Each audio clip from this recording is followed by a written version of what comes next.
大家好，我係喵，今日帶大家嚟到宜蘭嘅恐龍博物館。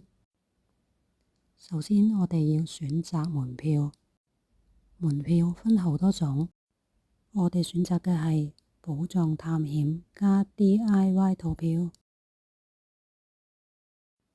喺闖關之前，我哋要先收集蓋章。我哋今日嘅其中一個任務就係要集齊恐龍館裏邊嘅所有蓋章。開始闖關啦！我哋今日嘅第一個任務係 DIY 小恐龍，為我哋嘅恐龍錢罌同埋恐龍小擺設油上顏色。我哋而家睇到嘅係一啲小朋友嘅精心傑作。呢個小恐龍呢係有特別功能㗎，影片最後呢就會同大家揭曉答案。下一個任務就係考古挖寶。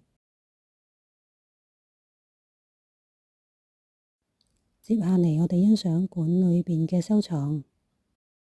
恐龍館分3層，第一層有各式各樣用礦石做成嘅藝術品、家具，仲有恐龍化石館。由於恐龍化石館裏邊禁止拍攝，所以喺影片嘅最後，我會將館方許可嘅紀念照片同大家分享。第2層分2部分，分別係藝術品展覽區，還有探險尋寶闖關區。第3層係小食餐廳同埋禮品購物區。大家仲記得影片開頭嘅恐龍擺設嗎？原來寶箱嘅密碼就收藏喺恐龍擺設嘅背面。